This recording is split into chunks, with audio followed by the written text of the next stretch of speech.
This is Football Daft with Stephen Purden, midfield dynamo and average actor, Chris Toal, target man, suspicious character, and With the top end of Stevenson,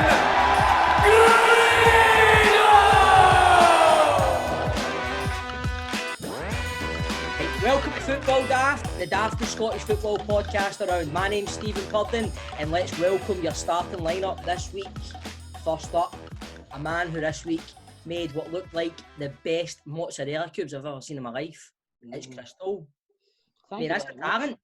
I know, listen, I'm up to high though. I'm climbing the walls, like I said a couple of weeks ago, and I thought, you know what, I'm going to take up some cooking. So I spent 80 quid on herbs and spices, right? Just herbs and spices. And I bought an air fryer, and I bought all the ingredients for basically everything that you could think of. And I've got this wee takeaway secret book. It's by Kenny McGovern. I don't know if you've seen it, and it teaches you. I've got that. It teaches you how to make all of the high street takeaway food recipes. Lads, I just got my final delivery yesterday, and we're going for it today. What you mean? We're going for Domino's pizza today, lads. Send us videos on that, mate. Let's see them. Of course, I will do. But now, let's welcome a man who probably at some point today will talk us through potential Scottish Football League reconstruction and all that, because he's right up. He knows his stuff, the big man, didn't you, mate? It's Grado. Yeah, Nick. They're still going on about that reconstruction thing. Who the fuck's reconstruction? Sounds like a striker that played for Kelly back in the day. Yeah, boys. We also need to welcome somebody else, because producer John is having a wee week off, isn't he? Is John off? I didn't even know this. Now we've got producer Ryan. All right, Ryan, how you doing? You just thought John got ball there, didn't you? It's not that, mate. What I will say is you've got a better dress sense. At least you're not wearing a full cup top. If you get Wayne's that'll foot her about with your broadband. No, do not, mate, no. That's good, man. You touch my broadband. Hold on, guys. Kids are using the internet. Hold on. No, internet's fine. Right, that's good. Hey, what's happening, boys? What's been happening this week? I missed you last week. Had a wee week. Where were you? It was my mate's birthday. It's only a fucking podcast, mate. Yeah, it was my wee boy's birthday. I'm not Takes you an hour. Takes an hour. Fucking. It's like what? what? Grado. It's like Grado, it's only the fire service. Why are you missing the podcast? Hey, I've never missed a podcast for a fire service shift, I'll tell you that right now. Never. Oh, wait a minute. Oh, have I used that as one of my excuses? You've missed the podcast for? You've missed 3 podcasts in the last couple of months for the fire service. And if it's not been for the fire service, you fucking lied to us. He's trying to figure out what he said now and what's true. See, no, listen, no man has a good enough memory to be a successful liar. Come on, think of the excuses that I tell you. Bob, you know, come on, my excuses are well more better than I'm working in the fire service. My excuses usually... One week. What? The fella Ayrshire got flooded 1 week, that's right. My excuses usually involve, I don't know, dead bodies and all that, and the police and... But a few weeks ago, you sent us like a pure YouTube version of a fucking Amazon rainforest thunderstorm, man. It was a cross. It was Stevenson Cross. It's Stevenson Cross. Fucking was. Anyway, I'm hearing that Sabine.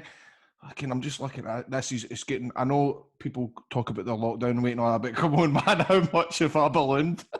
Look at that. Look at that.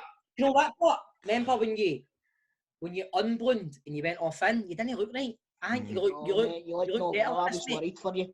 Well, this morning I woke myself up. Right, obviously I've got the radio in the morning. I need to be there for 6 and that, right? But I actually woke myself up at fucking 4:15 this morning so I could go and get one of these McDonald's breakfasts. Seriously? Because they've not been. That's how long is that? We've been without McDonald's breakfast. 5 months. Mm-hmm. No, 4 months. Mm-hmm. I fucking run a wee bit late and all that in the radio, and I was like, I didn't know what to tell them. I'd been to McDonald's and they were like, "What's that all down your face?" Tomato sauce all down me on my vape and everything, man. Tomato sauce everywhere. Honestly, but anything you bump into Grado randomly somewhere, man, I don't know how many times he's got his motor, man. He's got like fucking bits of food running down his top or like snorters on his Fred Perry t-shirt. No, that's the worst. That's the worst. The snorters doing my head in, man. Remember the one time I met you with a gear cuddle and went, "What's that?" And you went, "What's a snorter?"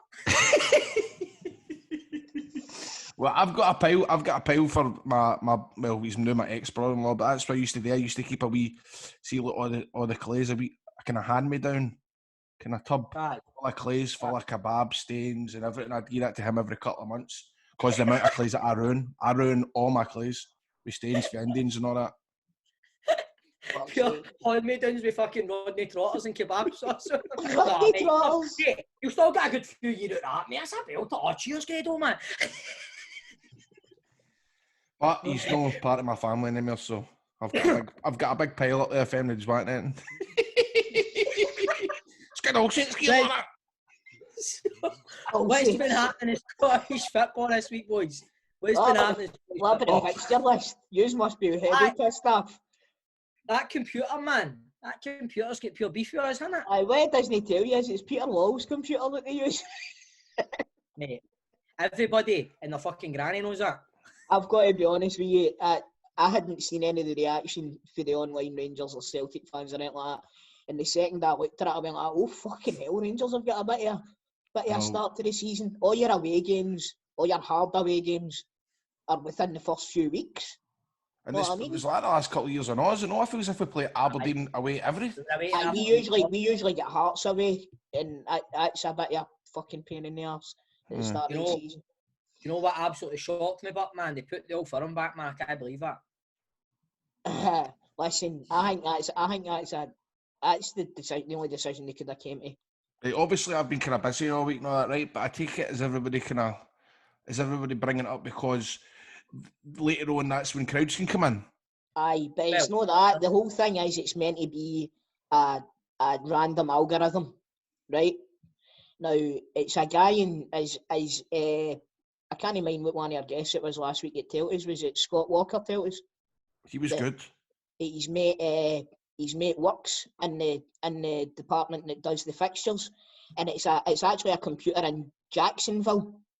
Oh, you said that in Florida, doesn't he? Mate, you missed that, mate. Scott Walker was telling us that. It's in Jacksonville, Florida, mate. It's a wee guy that they pay to do it, right? So how can it be random if they've sent me? Is it not a wee guy that Peter Law pays to do it? Aye, it's Joe Law, Peter's Florida cousin, right? And it's like how can it be random, right? When they can put certain fixtures on certain dates, right? How is it random when there's always like the new year, your New Year Old Firm and your Old Firm at August usually, but this year amazingly, the first Old Firm's turned up in October. Now we'll have played nearly a round of games. It's the second last round of fixtures, the Old Firm. Aye. So like, it's people go right. It's random. It's a computer. This and that.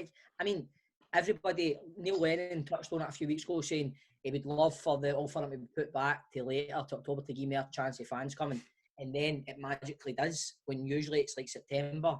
The first Old Firm's usually around about September time. Aye, it's actually been August the last couple of years. Aye. So how? I don't know, man. But listen, doesn't mean we don't need fans. Look what happened in December. Exactly. Well, aye. Doesn't it? I mean, doesn't matter. I'm not bothered. You know what? I'm not bothered.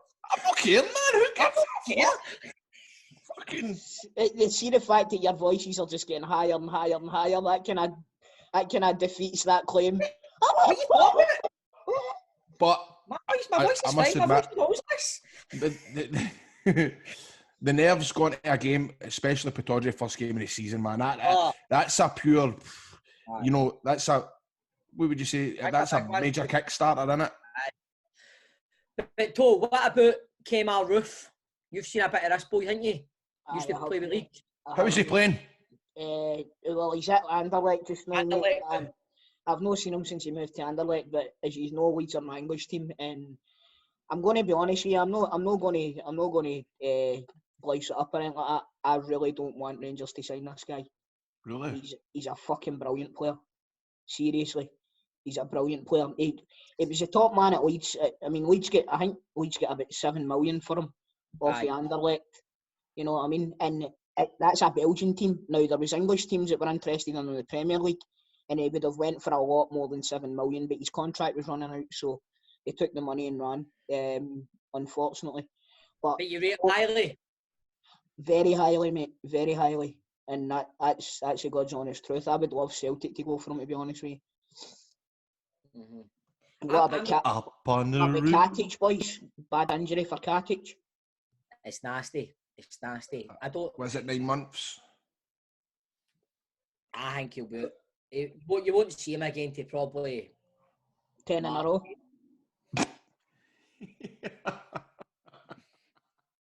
fucking walks into that one, didn't I? Especially because he's young and he, you know, I really wanted him to be. Well, did you see him or not on Instagram? She's the way. Well, that's another thing I know. He's beefed up to fucking he. Aye. But what's wrong with me? Is it a cruciate or something like that? Yeah, he's done his cruciate and training. You know what? I done that last week. I'm brand new. What about Dundee United? New manager, lads. Mickey Mellon. Sounds like a kiddie on name, doesn't it? Aye. Shout out to the Mellons moving all the family up to Dundee. Bunch of Mellons live in Dundee already, don't they? No, but anyway, that's a good move for them. Is it? Tell me about Mr. Mellon. Mr. Mellon, Grado, I'm just saying that's a good move. I don't know the first fucking thing about the guy, to be honest with you. He's got a bit of name recognition because it's that name that sticks out. Do you know what I mean? Mickey Mellon. Mickey Mellon. What's about like to see what Mr. Mellon's done in the game? What about Fraser Forster? Is it deep in the water? It's done and dusted. Somebody told me it's no yesterday. It just kind of it rose back up. I heard it in the radio. Well, Neil Lennon said yesterday or the day before that it's all gone quiet on both ends. Mm-hmm. So I don't know. I think we're going to sign Joe Hart and a fucking God. I don't think he's will. Well, he's fucking 41 on. He signed for the bookies. I want you to get Claudio Bravo, man. I want him. Mad Claudio. Yeah, I want him. Sign him, man. Big chocolate horn. Another thing that I've heard this week is Crystal Palace and Leeds are interested in Odsonne Edouard. Now, they're saying 25 million quid. I want to know how many games they want him on loan for that. You know what I mean? It's fucking... I'm sorry, but no. Crystal Palace, you're going down there and you're just going to be fighting relegation every season, right? Leeds, you don't know how they're going to work out. I think he's a better player than that. I can see him going back to France the way. Palace are not fighting relegation, but Palace are quite steady. They're not fighting relegation. Aye, but they're not exactly fucking the team that everybody's talking about, are they? But saying that, how do you get there without players of the calibre of Odsonne Edouard? That's the question. Well, the thing is, man, if he gets a move to Palace, he'll look at it. Right, I'm going to Palace, be at Palace for a season, then end up going to one of the big four or something. I mean, doing there. Aye, like Benteke, the way Benteke did in that, and big Lukaku. That's a good shout, actually. What do you think he's worth, Edward?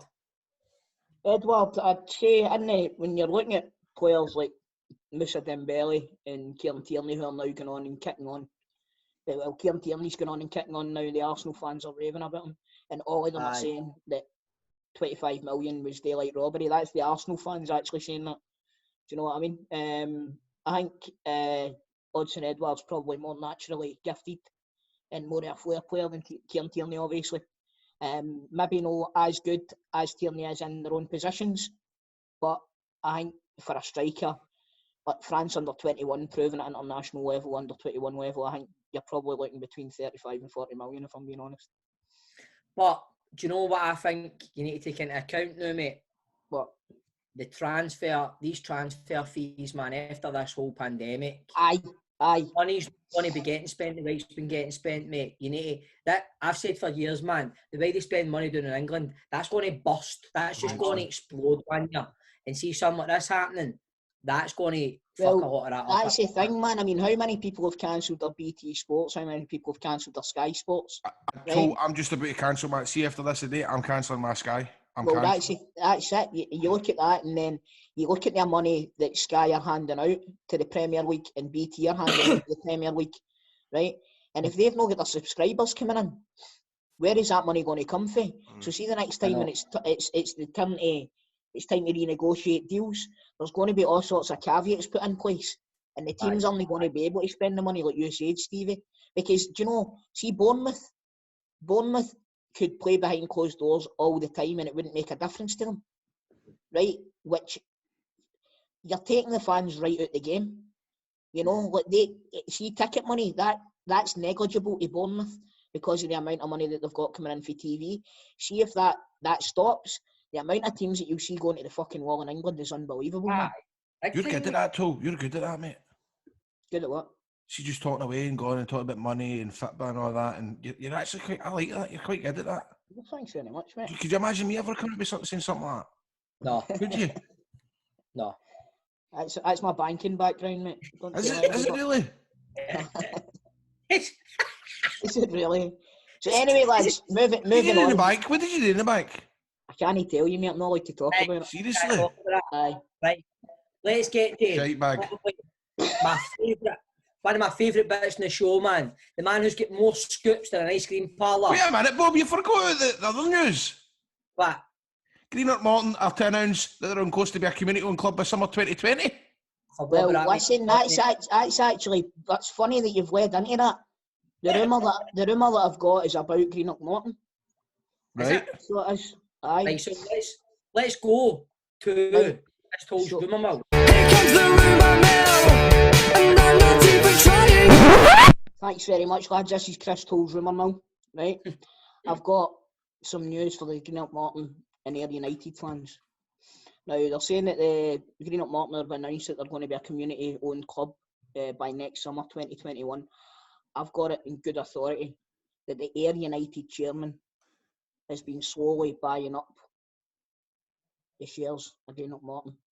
That's all I'm going to say in the matter. Let the Greenock Morton and their fans deal with that. Big time, really? Big time. What's he going to do? Ayr United and Morton are like... Rivals? That's a derby. That's a derby. Is it? I thought Greenock Morton was St Munn's. No, Ayr United, innit? No, Ayers is Kelly. Is it? But so it is, fuck, I'm getting mixed up with the blue and white strips. Right, start again. Right. No, that'll do you. Yeah, you fucked my fucking hang me, my rumour. That's it. I'll never do the rumour mill again unless you want to do it again. Let's go again to Chris Toal's rumour mill.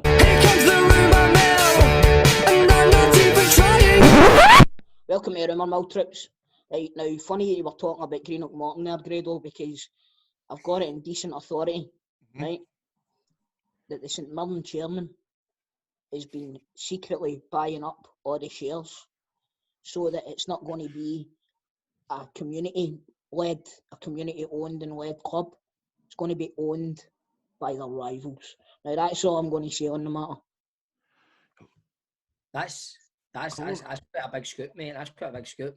That's like, I mean, they are rivals, man. If they take I know they're even worse rivals than Ayr United and Greenock. Greenock Morton and Ayr United, they're terrible rivals. Oh, fucking, let's move on. And remember, if you have any rumours or just want to get in touch with the show, just get us on Twitter at Football Daft Pod, Football Daft Podcast on Instagram, and just search for Football Daft on Facebook. That was Chris Toal's rumour mill.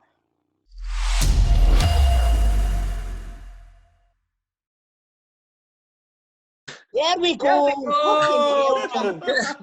I fucking can't see you now anyway, no matter. Oh, So, right after that dilemma, how are we getting on then? Okay, all good. All good. Good stuff. I thought it was bad after last week, actually. Oh, mate, that was funny. I thought it was good bad. We didn't want G4 claims getting dragged through the Me Too scandal. I've got a cleaner one this week for you. Right, you've got a cleaner joke. I've got a cleaner joke for you. Right, okie doke then. How does it go? Right, we start it. Right. Yes. Sure it's clean. It's not, it's clean. This guy gets into his work, right? Right. And his boss says to him, do you believe in life after death? The guy says, no, how? He says, well, remember I gave you the day after yesterday, you got your granddad's funeral. He came in the office looking for you this morning. Oh. I had to keep it clean. I get to one off my father-in-law the other day. You like this one? Right, on you go. What do you call a dog with no tongue? Don't know. Smelly buzz. You still fucking text me that I can use that next week. Don't By the way, don't worry, the guy's an encyclopedia. I'll get another one for you next week. Yeah, all Kevin Bridges never start stealing my material, by the way. I know, I mean, you get I a know. copyright. I'll be honest with you, Jim. I'm Nothing a on you, wee mate. bit disappointed today that you've got sleeves on.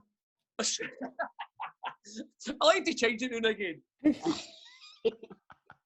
Right, so Jim, tell us about Yes. G4 claims, my man. G4 claims. G4 claims a non-fault accident management service. If you're involved in a non-fault accident, contact G4 claims on 01698 767 172. You get a replacement vehicle. We can do your personal injury claims. You don't have to claim your insurance. You don't pay your excess. You can pick the garage of your choice, or we can select a garage for you. Just call G4 claims 01698 767 172. There we go, guys. Right then, By no. the way, I tell you No, what. no, That's not that. Oh, sorry. Right, on you go. G4. G4 G4 claims. claims. We're having Not technical a fault difficulties. claim. Made easy. Made easy. There you By the way, go. we need to go to classes for that one, I think, lads. We need to get this down. You wouldn't get Westlife. You wouldn't get Westlife getting all out of sync. Listen, it makes it funnier. It's a bit different. A wee bit different. It's just a different version of harmonising. You know what I mean? Right, Jim, I'll text you a joke next week, my man, alright? Good man. I'll get the coach send you my number. You text me a joke, then I'll use it. Right. Right then. All right, my man. Cheers, Jim. See you later. Yes. Right on, Jim. Chatty bye. All right, my man. See you later. See you Cheers, later. man. Bye, Bye, bye. bye. Hey, do you know how to turn that off, Jim, aye? Ah, you'll be all right.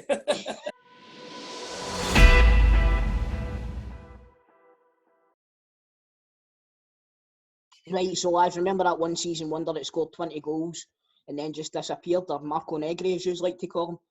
Remember that no-nonsense centre-half who was a club stalwart? Well, these are the sort of people that we want to find out in our Legends Lottery.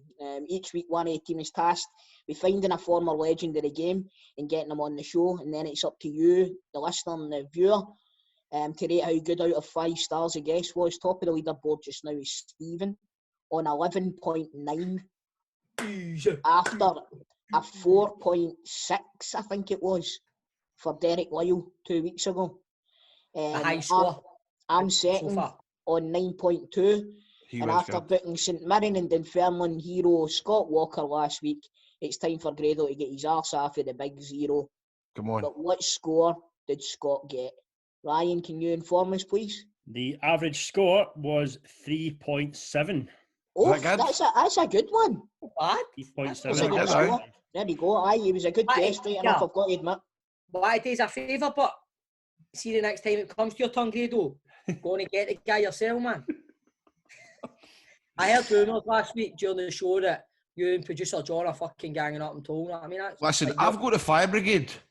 mate. There we go. Fucking fire brigade excuse straight away. Well, actually, that moves me on to who I've got for this week's. Oh, I know who it is. You say Well, fire brigade. I know who it is. Ladies and gentlemen, I know who it is. welcome. Yeah. Fucking hell. I wish I I'd know. never said that now. That's brilliant. I know who I wish it I'd is. never And said we'll let that. you say it at the same time. We should both say it at the same time. Yeah, 1, 2, 3. Brian McPhee. Ah, you've got me, lads. You've got me. Former Yeah, no. Airdire, Hamilton Accies legend, Brian McPhee. Brian is coming on to the show right now. I love him, man. Me and him up front for the Airdrie Select every year, Salt man. and Brilliant. pepper. There we go. Was it just like that, right in? There we go. Hey! That's the big man. He's got a background and everything, look. Oh, you know how to do this, my man. I tell you what, that is a fireman, boys. That is a fireman. Stop it. Just stop it. Look at that big man. Look at him. Cheers, guys. Thanks. Fucking hell, you look A like the big rock. strike partner up front, mate. All right, mate. How are you? No bad, how are you? I'm good. I'm good. There we Yous go. were I'm brilliant Brian. today. I'm that glad that I could reunite with Salt and Pepper.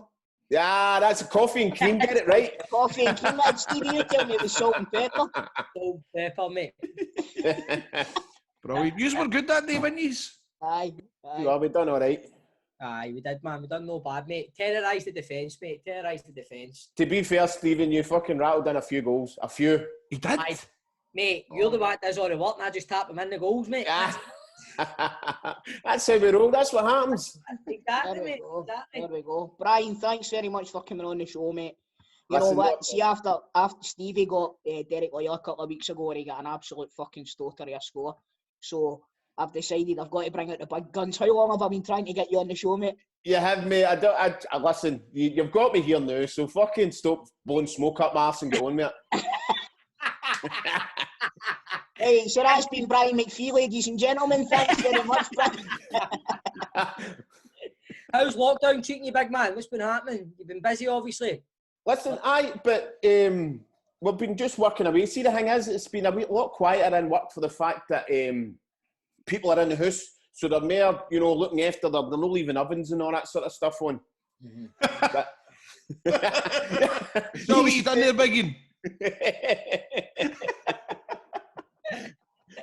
That's the sensible answer. And also, there'll not be that many cats up trees. Listen, here's a fucking point for you then, right? You're telling me cats up tree. Have you ever seen a skeleton of a cat up a tree? That's my pa! That's my pa! That's fucking my right! pa! I say that! I say that all the time. I wish we could say that on the phone, but I always hang up and go, do you ever seen a cat? Who come up with that? I thought that was me. That wasn't. Was it not? I saw them in That was me. the house. You've been claiming that part for years, Grado, man. I was going, He's been rumbled. Yes. It is, but it's a fact that not many folk know, isn't it? Brian, that we don't attend. Can't stuck up trees. Exactly, because they can get done. Was it not because? Yeah, Brian, have you ever attended a dwarf up a tree? No, yet, but hey, we can work on that, wee man. We can work on it. That's brilliant, man. What watch you on? You the same watch as me? Aye, blue watch. I'm in green. Oh, are you? I used to be green. I'm blue now. But I go through, because I work through the two shifts. I work through some of the day shift and some of the night shifts all day. So Right. I sometimes see blue. I usually just back for your annual leave. You know maybe one today? No, don't say that. Tomorrow. Hold on a minute. I know we all forget days, but fuck me, I know when I'm working. I think I know when you're working now and all, mate, the amount of times I've been... Right, Brian, you work tomorrow? Aye, oh, for fuck's sake. He fucking messaged you 10 minutes before he goes on. He's been struggling, that's what it is. He's getting all the shite and then he's like... Don't give me your snash, mate. I'm struggling fuck all, man. I've been trying to get you on this show for the day now where we started doing it. I don't know, man. Brian, Stevie, back me up. What was one of the first people we said when we were like, who can we get on the show?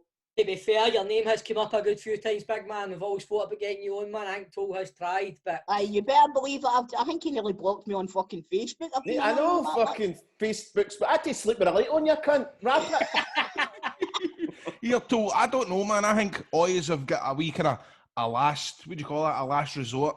One of the last resorts, right? Fuck it, I'll just need to phone him. I think that sounds as if what Brian is your last resort. Get him 10 minutes to go on that. Don't you dare. Do you want to know something? That's disrespectful to me and it's disrespectful to Brian. And Jaws are going to be coming after you keep that shit up.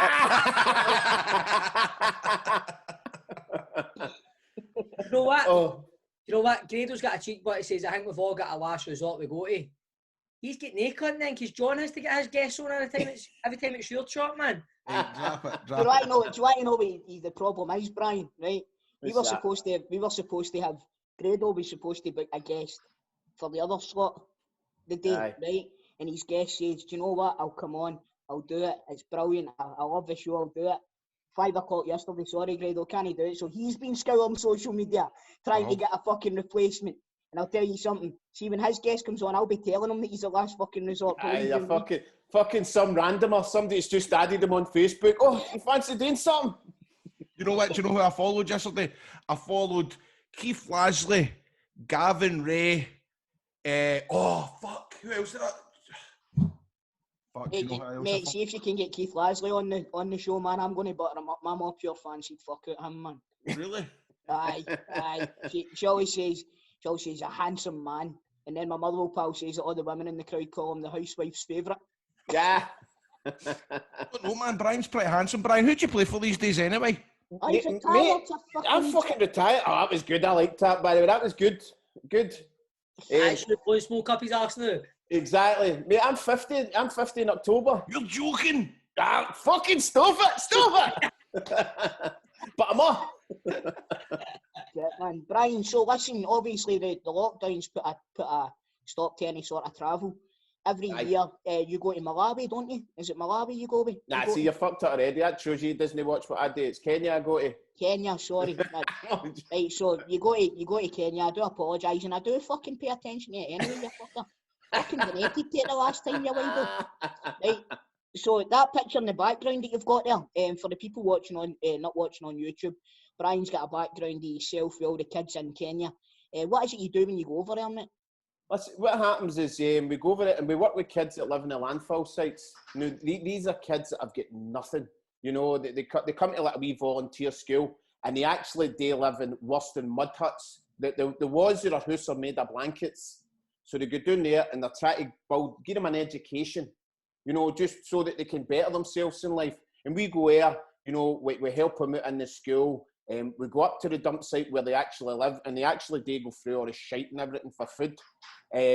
We go up there and give them a wee horn, you know, just build houses for people. Maybe not a house, but, you know, it's like a shed, it's like a garage, like a shed, you know, and it's 10 times, 20 times better than what they've got.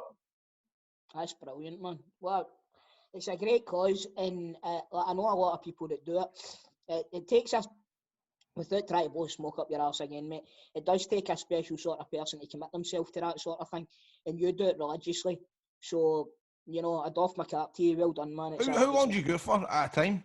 Just 2 weeks at a time, mate. And that's enough, Grado, because you're starting at 7 in the morning, grafting, you know, you're in the school, and then you're there to maybe 6 at night, you know, going up the dump site, and all the kids, they're lovely, but they want your attention constantly. Do you know what I mean? They don't want nothing for you. They just want a wee carry on, a wee game of football or something. Aye. Honestly, Probably see you as a hero, do they know? They do, but I think I get just as much out of it as what they do. Aye. You know, you go there and you come back and you think to yourself, what the fuck have I got to moan about in life? What have I got to moan about, you know? Exactly. But they must, like Grado was saying there, see when you arrive, you must see a change in them all and all that. They're obviously all getting older and stuff like that. And they'll see you and straight away, you know what I mean, the face will light up, they'll be like, yeah, it's game of football. Aye. So it's wee things like that. I'll tell you one wee story. It was a belter. The second time ever, the first time I ever went, you know, it was just like a kind of learning process, and I was like, what am I doing? You know, I felt guilty and all that when I came back. But once I came back and I realised, you know, I'm trying to do a good thing here. So I took a wee mobile projector there with me, right? There was 175 wains in this room. We bought them all chocolate and popcorn, and the wee projector I'd put the Lion King on. So we fired it onto the wall, you know, and they're all like, fucking hell, look at this, you know, buzzing. And then one of them, see when the line came on, they went, Simba. I turned around and goes, fucking when's I've seen this? And then the teacher went, no, Brian, Simba means lion in Swahili.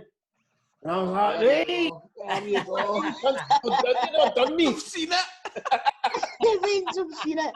Where have you seen this? I'm sitting there, I'm going, I don't know, fucking minute. And then, like Rafiki is a friend in Swahili, because that's what they talk here. They talk Swahili. Swahili You know, Afrikaner, innit? Aye, so I'm like, it's fucking, aye, so. That's brilliant, man. That's like a story Kevin Bridges says about the homeless man saying, I seen you in the telly the other night. He's like, where the hell did you see me in the telly? Guy selling the big issue. Aye. Aye. No, but it's a great cause, Brian, and obviously, see when it's coming round again, let us know and we'll punt it on the show. Brilliant, mate. You get back, are they all, I take it they're all mad Airdrie fans are there now then, aye? Mate, they're whatever fans you want them to be. Honestly, I've went there, I take Airdrie strips there, I take Celtic strips there, Rangers strips there, and they just love wearing a wee football strip, no matter what it is. That's class. You know, I've seen them like with Aberdeen socks on, Rangers shorts and a Celtic tap and all that, so they just don't care. It's a football strip. Brilliant. So when you next get there, Brian? Supposedly October, mate, but see the way it's gone now, obviously it's like 2 weeks quarantine when you go there, and then it'd be the same coming back, so I would need to try and get 6 weeks after work to go for 2 weeks, and I don't think I'm going to be able to do it. I'll work for you, Biggin. I'll cover Nah, your shifts. You're all right, mate, honestly. Listen, I can get up a 3 rapid. Right, Brian, so listen, like, we're talking about all your charity work and stuff like that, but obviously you've done a bit of football in your day, haven't you? I have, aye. It's funny, I was a late starter as well. I never turned pro till I was 25. 25? Aye. And see the way it all came about, it's one of the, like, fucking when he says rags to riches, but it was a weird story.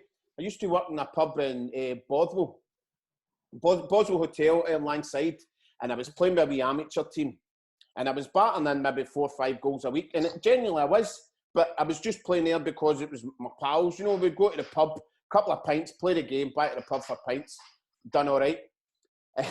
And then a boy says to me when I was working in the pub, he says, Brian, he says, I'll get you down to Queen's Park, you know, just to get your fitness and everything up. Mm-hmm. And I was like, excellent. So I went, started training him with that.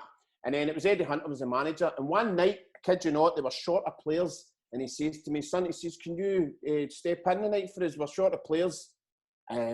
Just so to help us out. And I was like, no bother. I played in the game, right? I scored a goal, set one up. This was on the Thursday. And on the Saturday, I was in the first team playing at Hampden. There you go. Honestly, I was like, fucking hell, this is mental. My missus' sister and brother-in-law and nephew are season ticket holders at Queen's Park. No, right. So, they won't like this because they don't swear there. Yes, mate. Listen, see, honest to God, they're the most straight-laced family I've ever met in my life, man. They're brilliant.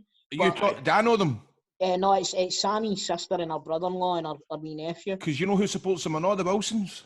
So they do, that's right. You know what I mean? And they're like the best family ever, aren't they? Aye.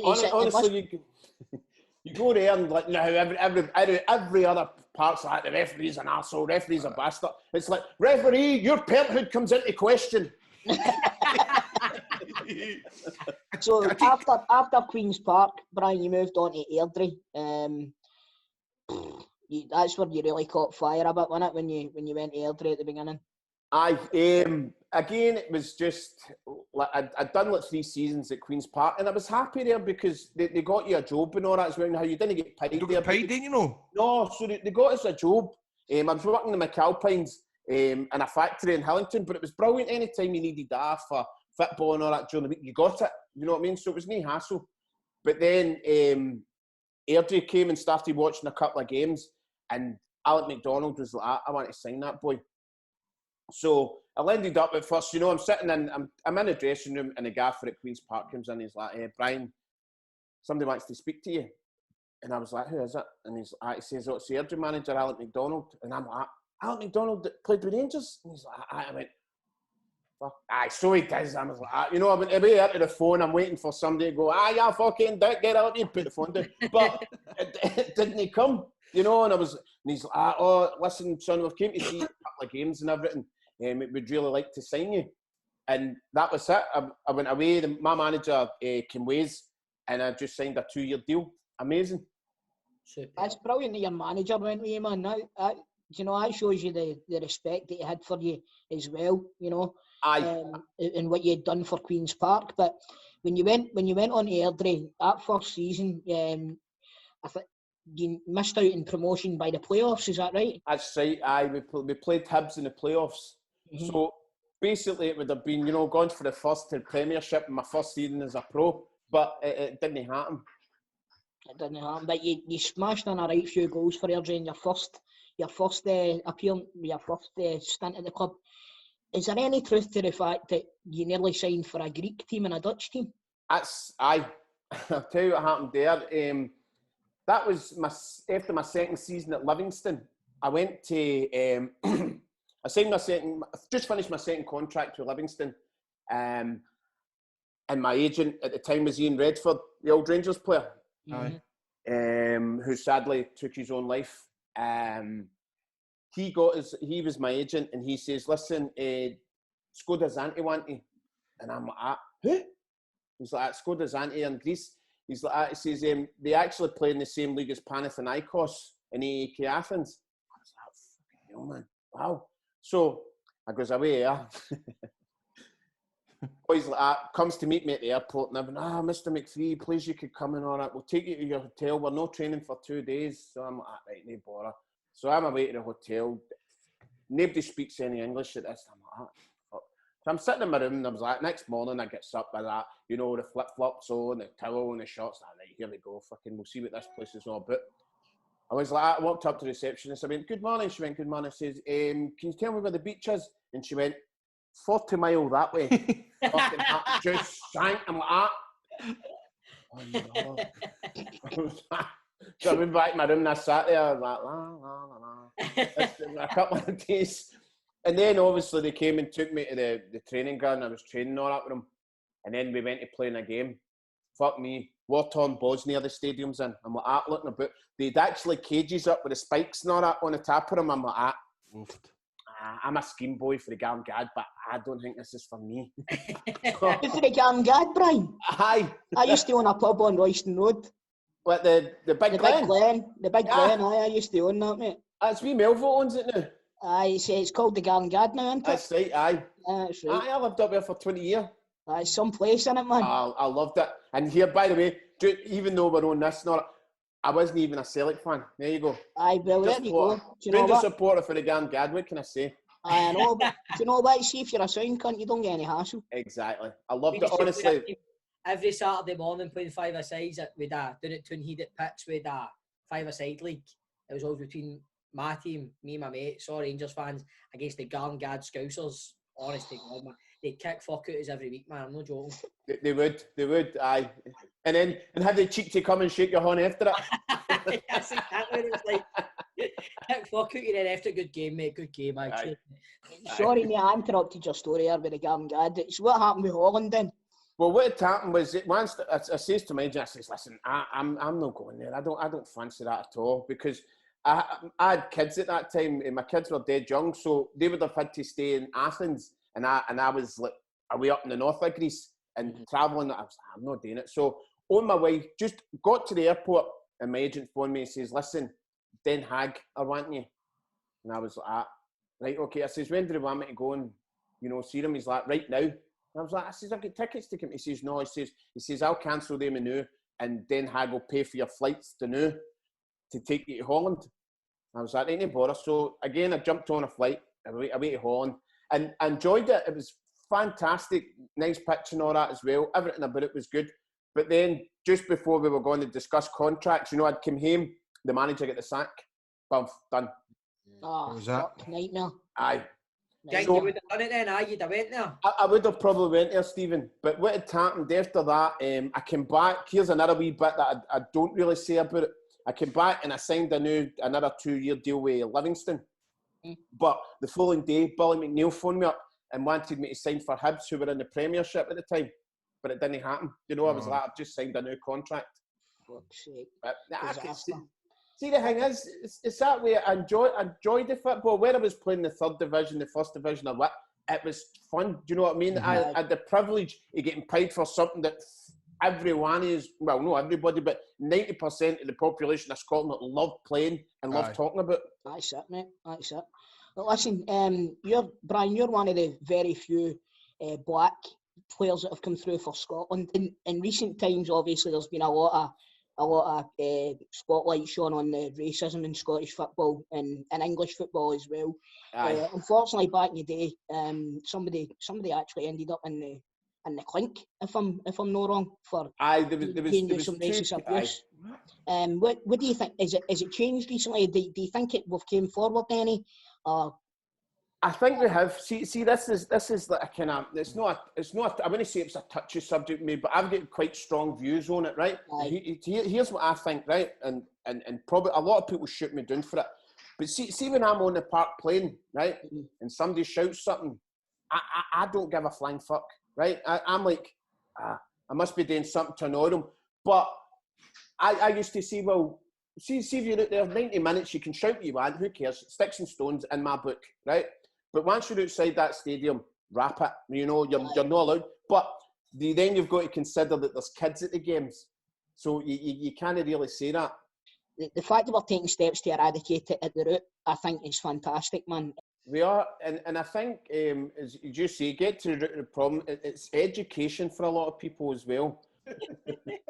So listen, Brian, mate, I really appreciate you coming on the show, man. I really do appreciate it. I know I've been chasing your arse for a while to get you on, but finally caught you in a day off, man, and you've been a great guest. Thanks very much. Honestly, it's been superb. Great hosts as well. Honestly, anytime. I've got other stories I can tell you, but we'll get you on another time. But I'll keep in mind to take you off the standby list, mate. Good. Aye. Right. I'll put in a wee word station yet again. I'm at Springburn. I'm a gaffer, so I don't go standby. Oh, it's the centre points, isn't it? It's the midget motor. Hey, you. Mate, I'll remember to try and get you a few goals next time we play together, my man. Right, return the Brilliant, favour. mate. Excellent. Right. Cheers, man. Cheers, guys. Thanks very much. Thanks very much. Bye-bye. Cheers.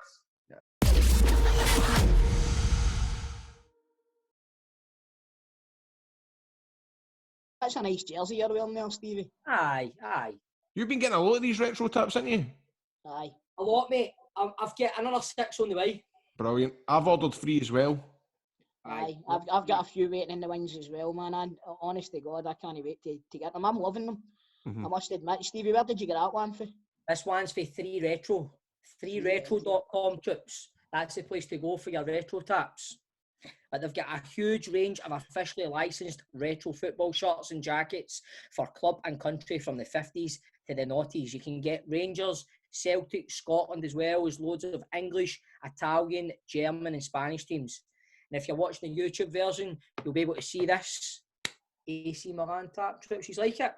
Love it, mate. That's a belter. What area is that for? That is 88, I think. 88, that's what I think it's 88. Yep, Mediolanum was the sponsor between, I think it was 87 and 90. Aye. Arrigo Saki days. Aye, beautiful, man. What a side.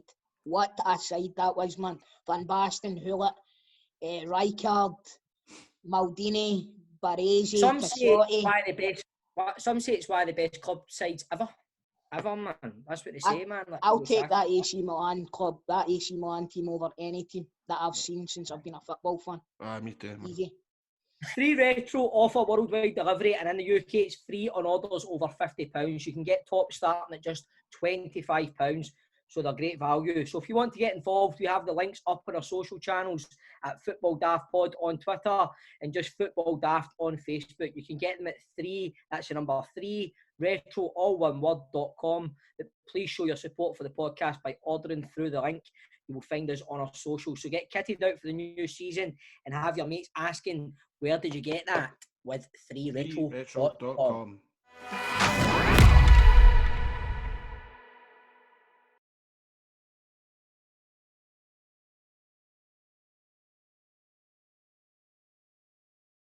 I've got an issue with one of the punters with the sent in. Right. What one? See the Scotland one that he says the worst one was the pink and yellow Umbro one. It's got odd wee dashes and all that. That wasn't a Scotland top. That was a top that they wore in it was a game that they played at the end of the season, and it was all the best foreign players in Scotland versus Scotland, and the foreign players wore that jersey. Some of my trivia, mate. So I thought that looked like a referee's tap. Aye, so Ross McLeod, you've got it all wrong. That wasn't an actual Scotland jersey, my man. Well, every club pretty much is their new strip out right now, and let's face it, there's some belters and there's some howlers. So this week we asked, what's the best and worst strip your club has ever had? I don't really, I can't say that there's been many Rangers taps that I haven't really liked. I've never went, nah, I'm not, I mean, obviously sometimes some are better than others, but there's none that I've really went, oh, that's honking. The only taps when I look, see the only ones that when I look back and I go, oh no, it's not because of the design, it's because of the memories. See, whenever I see Blackthorn, it gives me the fear. When I see Blackthorn, I think of Ian Black. Aye. And I think he just horrible times. Aye. Yeah. Who was the guy you signed for Motherwell, the bald guy? What was his name again? Nicky Law. Aye. He was a Blackthorn, wasn't he? Aye. There was John Daly. I'm sure he was a Blackthorn as well. He was a Blackthorn. Ian Black. And do you know what as well? I remember as well, right? When they advertised that, Bob, you'll be able to find this in Google, right? But the actual promo shot for it, right? All the players had the same size of shorts, and they were fucking massive on. They were like treble size, weren't they? See them, aye, right? And utter ridiculous, man. It was embarrassing. So that just, aye. That was it. But what's your favourite Rangers tap, lads? Oh, that's a good. I'm going to go for, without a doubt, probably 94 to 96. The one that just reminds me of Gaza with the 3 Adidas stripes on each side. 8 in a row. The 8 in a row one. What about you, My Ryan? Sorry, Stevie, what's your favourite? I was torn trying to think it, but I actually think the most recent one was the one with the gold trim, the Celtic one. Yeah. I think that's probably my favourite, the Invincibles tap. I like to What call about it. you, Stevie? It would probably be. See, I spoke to Grado about this. He says it reminds him of Lawson 10 in a row, the Nike McEwen's lager with the Nike tick, but it also reminds me of Advocates first season when we won the league at Parkhead. Is that the one that was like kind of gradient? It was a darker blue, then a red line, then a lighter blue. Yeah, that's exactly. And it had a collar on it, the Nike tick. That was a nice, do you know what? See, my big brother's obviously pally with Billy Gilmour's father, right? And they go to Turkey every year. And the season that Billy signed for Chelsea, right? They were in Turkey and they managed to come across, as you say, I know obviously when people think of Turkey strips, they think of fakers, but there was genuinely the new Chelsea away strip for sale that hadn't been revealed online. No idea how they managed to get it, right? So you've got 10 of these boys are on holiday, stunning with the new Chelsea away strip. And then in the next paper, it was like in the Sun in England, Billy Gilmour's father and all his pals have revealed the Chelsea away tap. Fucking mental. That's weird, man. Mental. Remember the pure Snyder at Rangers tap with the kind of Union flag on it? That came back The to Turkey. Turkey? Oh, do you know what? I remember. By the way, see if they'd have brought that out, they would have sold about 50 billion copies here. They did anyway. Everybody fucking come back with Turkey with them. I remember some wee guy in Turkey sitting in a castle built on Rangers jerseys. My brother bought me one back, and I think this was before it was all over the internet about fucking they're all fake and all that. And I obviously I knew this one was a Snyder, but I thought that is quality, and I put it on my Instagram. I had it up for 2 minutes, man. I got absolutely tossed, man. What the fuck you doing? Fake da. I didn't fucking click on. I was like, delete, get it off. Everybody was getting pelted for it, but it's funny, man, because like you still see some folk walking about with them. You're like, can I tell one story, right, about fake stuff, right? And it's not a Fitbit tap, right? But I remember I was 16-year-old, right? And there was somebody in Stevenson selling Stone Island jackets, right? And I thought, right, you're 16, Stone Island jacket, you're dancer, get in there, right? And I paid £60 for it, right? And I thought it was gallus. I wore it up to Glasgow one day out shopping with my pals. And I come back and I was like, my pals were like, you sure that's real? And I'm like, it's well real, man, well real. Went on the internet and it had a yellow stripe on it, right? Typed into Google, yellow striped Stone Island jacket. Every result, fake, yellow stripe, fake Stone Island jacket, right? So I was mortified with it, and I'm like, right, I need to get rid of this. I paid about £60 for it. So I put it on eBay, right? And it was stinker jute and fucking BO and everything, right, for me walking about in Glasgow. And I stuck it up for just, I think, like 10 pence. And to see, I thought if I get £30-40 back, I'll be delighted. Mate, you know, I ended up selling for like £180. I made a fucking ton off it. Oh, man. Oh. I hope that person that bought the yellow striped Stone Island jacket isn't watching this show, Grado. Mate, when I was 16, I worked at McDonald's, man. I forgot to tell you, Jack, getting back to the football kits, lads, sorry. I think my favourite one, I can't decide between three. It's the one that you said, Ryan, the Scottish Cup final versus Airdire when Big Pierre scored the goal. And the Seville season one, ironically, it was just like the three-day jerseys are so different, but I love all of them equally and I can't decide, but we've had some shanners and all, haven't we? What about you, lads? Have you had some shanners? Can I ask you something about one of the Celtic taps? See the Ford that had the blue on it? Can you remember at the time, was there any Celtic fans that were raging because there was a bit of blue on it? Well, mate, do you know that? Genuinely, that strip came out when I was at primary school, right? And I remember saying to my teacher, it's got red, white and blue on it, and she's like, no it doesn't, and she didn't look at the sponsor. The sponsor was Ford Peoples. The Peoples sign was red and the Ford sign was blue and white. Aye. Right, and anyway, I don't remember there being much kick up about it, to be honest with you, but if there was social media back then, they would have been forced to change the strip and all that. But I was a honking top, but it's that honking that everybody loves it now. That's what I'm saying. There's all these taps that in their day everybody hated, but now they sell for the most money. Aye. And that's because nobody bought them, Grado. See, nobody bought them because they were shanners, so they're quite rare. Aye. See that grey one that we brought out last season? That grey one with the pink chevron on it. Aye. That's the worst selling Celtic kit of all time, I think, right? And they never wore it once. Correct me if I'm wrong, Ryan. No, you're right. No, Did they not wear it? no, Never wore it once. me and my mates were discussing that before. I thought we wore it at least once, but they never. See that jersey? See in the future, that jersey will go for a fucking fortune. Aye. We've got Ross McLeod. Ross, I've already spoke to you about the away jersey that you've sent, but that wasn't actually a Scotland top. But the home top that you've said is the best one is the one where we beat France home and away. Remember that jersey? Aye. Yeah. James McFadden won that. Remember McFadden when he was wearing the away with a big saltire on it, mind? And he scored one for about 7,000 yards away. Mm-hmm. Well, that home top's the one where Gary Caldwell put one in for fucking 2 yards away. And we beat the world champions home and away. And that's still never qualified. What the hell? But So Scotland.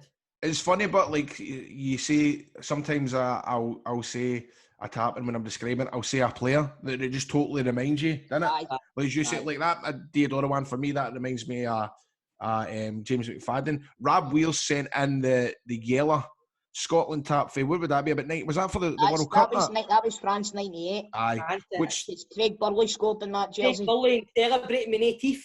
Aye. That's right. Man, run away. That's what you say there, Grado. It's Craig Burley, that tap. Right, well, for me, I think of Gary McAllister when I look at that tap. Ross Wayne, who sent in Falkirk kits. White Hummel was a Beezer. The worst was a Lecoq Sportif. By the way, you've said White Hummel was a Beezer. It's actually White Hummel Beezer. That's a fucking sponsor. That's brilliant. Keep that in, that's funny, man. That's fucking brilliant. I thought Ross Wayne had wrote the White Hummel one's a Beezer.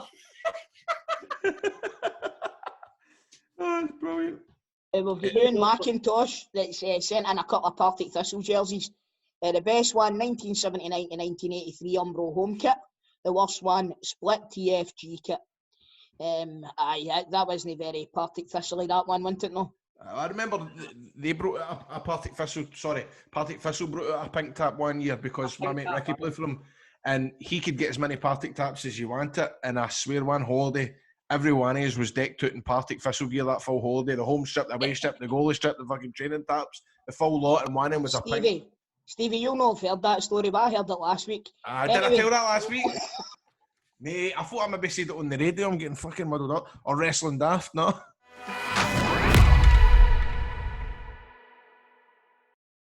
It's now time for a Beer 52 teaser for your chance to win a case of beer. All you have to do is answer the question that we give to you. Last week, we asked you to guess the footballer from the clue. And the clue is, I am a Champions League winner who's had 2 spells in England and 1 in Scotland. I scored 25 Premiership goals in 64 appearances and played in France before retiring in 2005. Who am I? Now, I got it right away. The answer was, of course, Fabrizio Ravanelli. So, congrats to Pedro at Pedro188867. Who's in his sports pub? Who won the beer. Sorry, mate. I wasn't listening there. Sorry, mate. I've seen his username. It was at Pedro. That's weird, isn't it? Pedro, At Pedro. 188867. That's a heat scratcher, that, isn't it? What'd you think? Because you're thinking Pedro Cachina, Pedro Mendes. By the way, all I'll say is I never picked the winner. That's all I'll say. Ryan, producer Ryan, you pick a winner? Actually, no, I never picked the winner. My girlfriend picked the winner. Seriously? No, I just gave her. I gave her like numbers 1 to, I think it was 13 people that got it right, and she just picked number 12, and that was Pedro. Just used to sitting. If you go there, sitting with your Adidas taps on or that, then Pedro 1888-67's the winner on that. No, we're taking over, mate. I need to say, man. I say, so we're on an even keel now, boys. There's no fucking John about. Thinking, I know. Hey, you're on an even keel every week. Producer John's the same or not? Johnny's a Falkirk fan. This week, we're going to ask you this question. We want to know which is the only team in England and Scotland whose name does not contain any letters from the word football. That's FOOTBALL, football. Which team does not have any letters from the word football in their name? Wow. I've got one Crew. Is it the Crew Alexander? Have I fucking... Crew Alexandra. Ah, shite, okay. Roberts, innit? Aye, okay. Right, well, you can enter to win by comment on the Football Daft Facebook page or tweet your answer to @FootballDaftPod. Winners must be over 18 and stay in the UK. For your information, Beer 52 is a monthly subscription service for beer, which they source from some of the greatest small batch breweries around the world. I can attest to that. Some of the beer that they provide us is absolutely phenomenal. And you can get free beer from them right now. All you need to do is go to beer52.com/daft. We can sort you out free beers if you cover just the $4.95 for the postage. So just go to beer52.com/staff. That's the word beer and the numbers 5 and 2.com to get your first case of beers for absolutely free.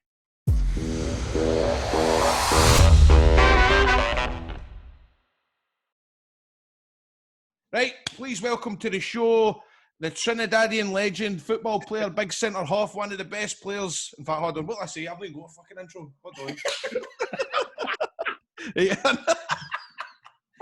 The producer usually gives me an intro, Marvin. He's fucking no go, man. I'm trying to Grado, less of the swearing, that's a minister you're talking to. I know.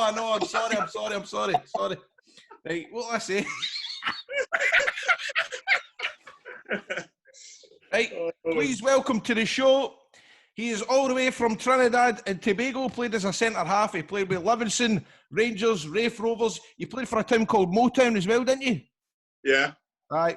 Queen of the South Rex. By the way, Marvin, the half-time tunes must have been decent in that stadium.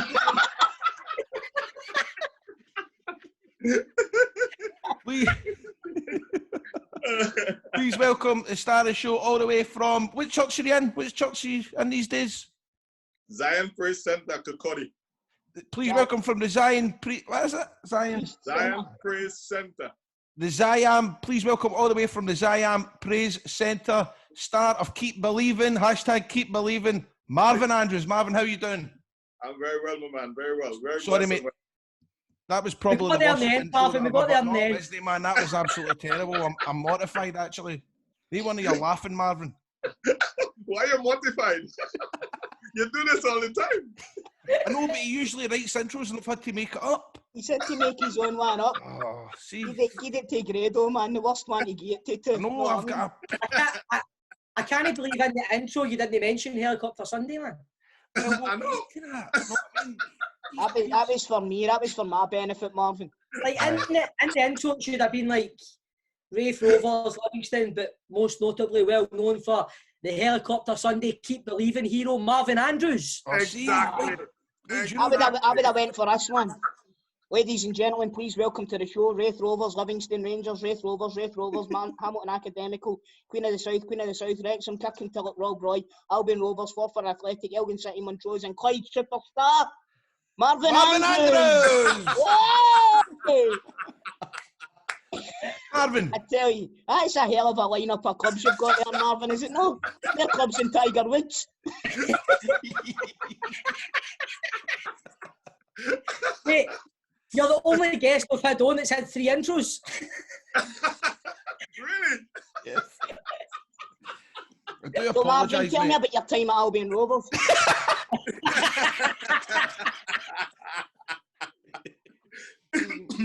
Anyway, Marvin, what I really wanted to ask you, right? I've been wondering about this. What's happening with the church in lockdown? What do you do? Are you just doing it for the house, or what happens? Yeah, just pray in the house. That is it.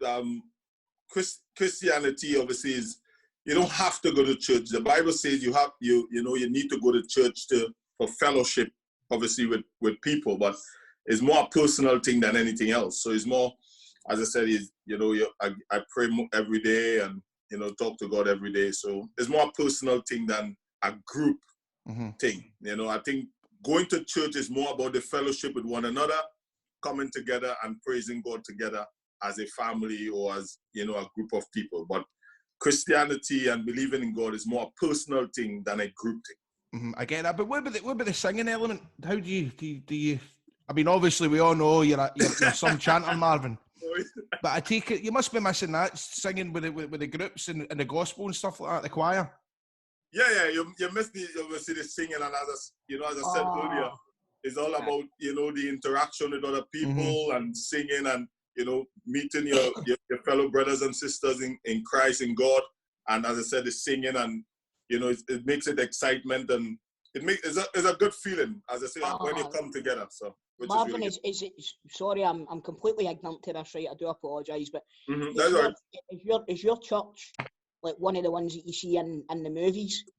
Like the proper like singing and dancing and all that, because I'm wanting involved in that. No. My church is not a big gospel church. All right, okay. With a big choir, we don't have like a big choir or anything like that. We have a sing-song. We have a singing in the church. We have our wee tambourines and a bit drumming, and you know we. That's not when you got at chapel. When I used to go to chapel, it was just a woman that couldn't singing. You know what I mean? Some buzz. Yeah, so it's not like the big gospel churches you see like in America and on TV and stuff like that. So yeah, bit different. How are you coping with lockdown, Marvin? Are you getting on all right? Well, in fact, you healed your own knee, so I'm sure you're getting through lockdown, no bother. Nah, as lockdown is not a bother for me at all, bro. I just get on with it. Everyday life, as I say, you know, I pray and ask God for protection, guidance. I keep happy. I do a lot of reading or watch, you know, documentaries and stuff. So I get through my day fine. I go and do my exercising, running most of the days and stuff like that. So lockdown for me is just like a normal day. It doesn't really bother me, to be honest. I just get on with it because I'm just a natural, happy and joyful person anyway, regardless of what. This is what we need, man. Honestly, just listening to you, Marvin, it's great to see somebody that's so positive. It's actually raising my mood. I'm feeling great. I know. I'm feeling great now. I know. I'm going out for a jog after this. I'm going to go that far. So Marvin, see when you were growing up, did you support a team? Well, growing up in Trinidad and Tobago, you're growing up in Trinidad and Tobago, you didn't really support any club team most of the time. Like when I grew up in Trinidad and Tobago, the most football you used to get on the TV was a bit of Italian football on a Sunday. El Gazzetta. Football Italia. Yes, man. Yeah, a bit of Italian football on a Saturday. So you get to learn about AC Milan, Sampdoria that time. That's where you get to see, you know, Mancini and these, you know, these men at that time. Mate, that's so good. So good. So who was your team? I like AC Milan, but I like Sampdoria as well. I like Sampdoria as well at that time. Was that at the time when Sampdoria had Ruud Gullit and David Platt and stuff like that, and Roberto Mancini? What a time for Italian football that was, man. Yeah. So, as I say, that time Italian football was at its peak. As I say, growing up in Trinidad and Tobago, you always used to get the Sunday highlights of Italian football in Trinidad and Tobago. And apart from that, everybody support Brazil as World Cup team. Everybody was Brazil fan in Trinidad and Tobago at that time. Man. So what was it like playing football with Dwight York? That must have been a bit mental. Yeah, it was really good because, as I said, when he played with Manchester United, and with all his achievements, scoring all his goals, he and Andy Cole up front, and then coming with him to be side by side with him in the national team was always a pleasure and an honor. To be on the same pitch with him and in training and having a laugh with him in the dressing room and stuff like that. Did they tell you any stories about Jordan? No. He didn't mention it. He probably did it to his closer friends, but he didn't mention it to the group at all. But do you know who I always loved as well? Russell Latipi. I loved Russell Latipi. Yeah. In Trinidad and Tobago, Russell Latipi is considered the greatest footballer of Trinidad. Yeah, he's the most. In Trinidad, there are a lot of people say there are a lot of players who didn't obviously get the opportunity that were better than him and stuff like that. But in those days when there's football in Trinidad and Tobago, people will come to the stadium more to see Russell Latipi than Dwight York. Really? That's interesting, isn't it? Yeah. He was such a technically gifted football player, though. Exactly. Exactly. Exactly. Phenomenal. Yeah, and that is why, as I said, he used to call me the little magician in Trinidad and Tobago, because he was so tiny, but the things he do with the ball, his ability on the ball, you're thinking to yourself. At one point, I thought he could have been, one of the world's best players. I remember when I was young. That reminds me of Stephen, actually. He's so tiny, but somebody... So, Marvin, on your first move to Scotland, you joined Raith Rovers. Around about 1997, I think. How did that move come about? Was it like... Right.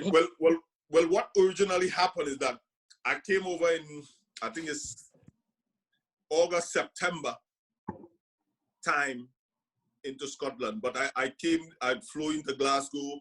I met Steve Archibald, and he brought me, and I had a 2 weeks trial at Motherwell. Right. Yeah, right. So my first trial was at Motherwell, a 2 weeks trial at Motherwell Football Club in 1997. Alec McPhee was the manager at that time. But he didn't sign me because I was too young. I was only 21 years of age. I didn't have any experience about Scottish football. He was looking for a more experienced centre-half at that time. So he didn't sign me. So Jimmy Nichol and Alex Smith was at Raith Rovers at that time. They invited me up for a trial as well after. So I went on a 2 weeks trial at Raith Rovers Football Club after Motherwell. And obviously I signed a 2-year contract at Raith Rovers Football Club. But I had to leave the country for 4 months to apply for my work permit. So I didn't come back to Scotland until February 1998 to sign the contract. So I signed my contract of February 1998 is when I've signed my first professional contract at 22 years of age. Well, before you ask a question, see, Marvin, what was your first impressions of Scotland as soon as you got here? What did you think about it? What was your first thoughts? Super cool country. Really? Very cool. And that was in September, August, September. Which for you all that is still summer. That's absolutely roasting, Marv. Roasting. That's caps off. Caps off, mate. So I always remember when I came into the Glasgow airport, because those times you didn't go direct into the terminal from the plane. You used to have to walk along the stairs. And I was wearing a t-shirt. And I came out the door, man, and I just feel that cold wind came in. I was like, oh my goodness. Oh, it's not that cold. Oh, wait, it was for you. But for me. Grado, you've been to Vegas, mate. You know how cold it is when you come off that plane in Glasgow. You're right. Yeah, so that was it. You joined the team you played Rovers with, like Paul Hartley, Danny Lennon, you'd Craig Darko. Did you find it easy fitting into that team, Marvin? Did you find it easy adapting to the banter with the boys here and stuff? Yeah, well, obviously, first and foremost, I was trying to get used to the Scottish twang. the way you all... And in the same token, they were trying to understand what I'm saying, because I'm from Trinidad and I'm just speaking fast. Blah, blah, blah, blah. They was like, eh? What you're saying? So it was very different, at first to understand, the language barrier, even though we were both speaking English, but in our own dialect of, Scottish and Trinidadian. So, but, eventually, my training, I was trying to get used to the pitch. The game was much faster in Scotland, getting used to the weather, getting used to the heavy pitches and stuff like that, and training with these, players who are actually professional. Because before I came to Scotland, I never knew anything about professional football. I only played semi-professional football in Trinidad and Tobago, and I represent my country at national under 18 level. That is all the experience I had. That what came close to professional football. So everything that I came over, I was still learning about how to be a professional footballer. So you said that, getting back to Steve Archibald bringing you over, how did that come about? Did he have scouts over in Trinidad? Right. Or? Right. Well, what happened that when I was in Trinidad and Tobago, I worked at a brewery called Carib. Those are one of the teams that I played for, but you didn't have it on the list. CARIB, right? But is that Malta Caribbalcans? Right. Exactly. Right. So it was just Carib. It wasn't Alcons. It was just Carib. So it was a brewery where I worked there part-time and I played football with them part-time. So the general manager, there was a guy called Tim Nafziger. He was the general manager. He loved football. He used to support us by helping us with buying boots and shin pads and getting equipment for us. He saw the way that I played because I represent Trinidad and Tobago at national under 18 level at that time. And obviously he saw my talent that I had, that I could, become a better player going abroad. So he bought me a ticket and he said, I'm sending you to Scotland. I was like, where? He said, Scotland. I didn't have a clue where Scotland was. I went and did my research with my mates and asked them, about Scotland. Because in Trinidad and Tobago, you used to get a little bit of English football. I always remember the cup final between Liverpool and Everton. I don't know if it's 1995 or 96 was the FA Cup final between them. And you get a bit of, so I learned about John Barnes and Ian Rush and Peter Beardsley and all these guys. So I didn't know anything about Scotland. Then you do your research. Everybody will tell you the same thing. Scotland snows. It snows in that country. Because in Trinidad and Tobago, the snow that you all see on the ground, you only see that in your refrigerator in Trinidad and Tobago. Or you go to the snow cone man to buy a snow cone. That's the only time you see that kind of ice. Other than that, you don't see that type of ice at all in Trinidad. That's crazy, man. Yeah, so I did that research and then obviously to leave. And that's how I left from Trinidad and Tobago to come to Scotland. But I only met Steve Archibald at the airport because he was the person they sent to pick me up to carry me to Motherwell Football Club. So he carried you from the airport to Motherwell, fuck's sake, his legs must have been killing him. Yeah. Yeah, so that's how I met Steve Archibald, and it's later on when I realized that how much he was a legend and the teams he played for, played with Scotland and Barcelona and stuff like that. So then I knew obviously a little bit about him when I did my research. That's brilliant. Well, Marvin, you played Raith for a couple of years. You made 63 appearances and scoring 5 goals. So you must have made a good impression. And Livingston come in for you. How did that come about, going to Livingston? Right. Well, when it was the season of 2000, 1999 to 2000, or 2000 to 2001, Raith Rovers, was in the what we call the first division at that time. You call it the championship now. Mm-hmm. And Livingston they were the big team. They had all the money. They were buying all the top players because they wanted to get promoted to the league. And at that time, you had Peter Heatherstone was the manager, and Kenny Black. Yeah. Yeah, they were the manager at Raith Rovers at that time before John McPhee. Because John McPhee ended up leaving, I think in the season before that. Peter Heatherstone and Kenny Black, they took over after that, and I think it was the 3rd game of the season of that season in 2000. Livingston. We went to play Livingston at Livingston. They were the top team, and I always remember, Kenny and them saying, he and Peter, we need to get one over Livingston because they think they're the top team. They think they're going to just cruise the league and stuff like that. And we went there and we beat them, I think, 3-1 or 3-0 or something like that. 3-1 or 4-1. And I scored 2 goals. I scored a header from a corner, and I scored one with my foot, which was very unlikely. And so after that game, Raith Rovers was going through a bit they were close to going into administration. So they had to try and sell their best players to try to bring in some money to keep the club running.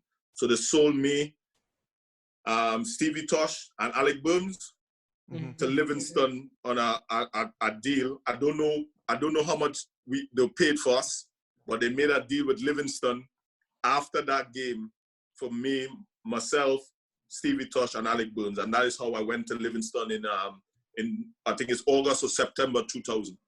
After Raith Rovers, after Livingston, that's when it happened. That's when you made your move to the evil side.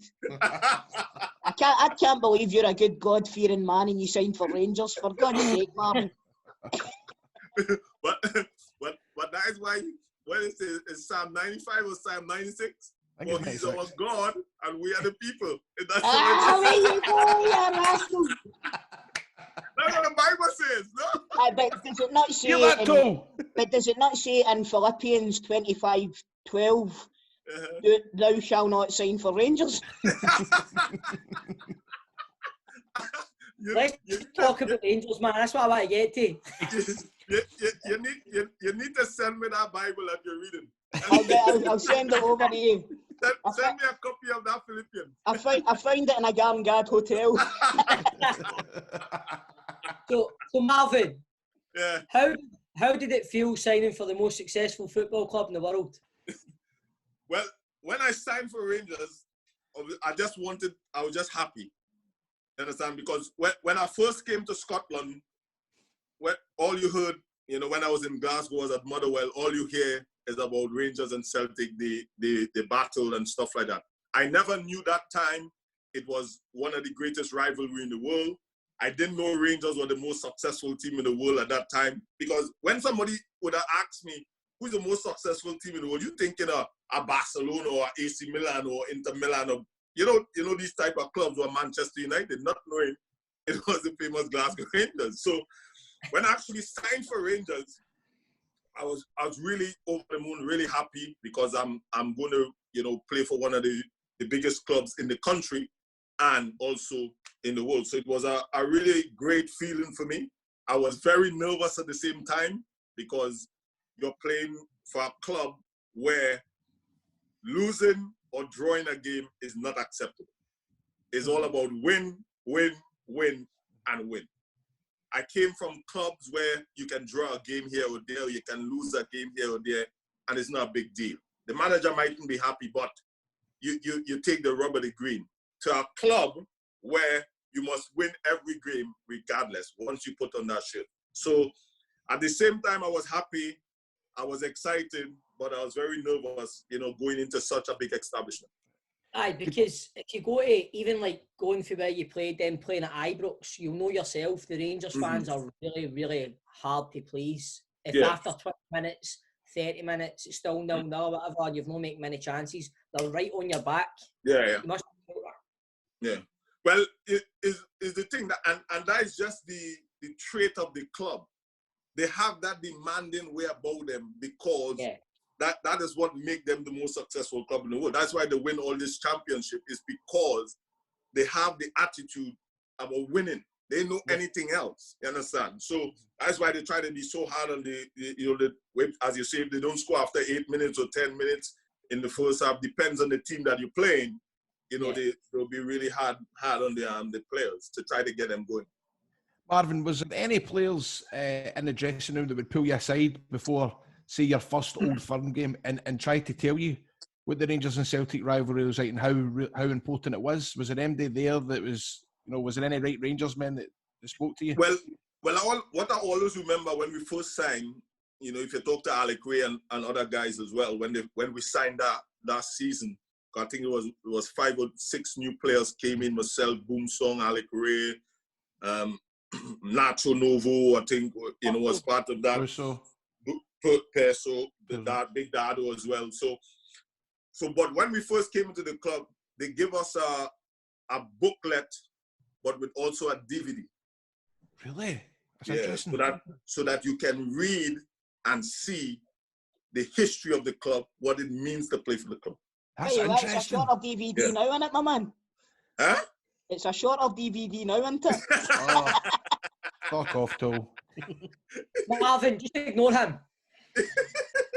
Yeah, I know. But Marvin's locking me up. He's pushing himself.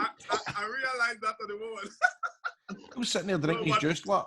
Yeah. So what? At that time, we get a wee booklet and a little DVD to watch to see the history of the club, what the club stands for, what it means to play for the club, what it means to represent the club.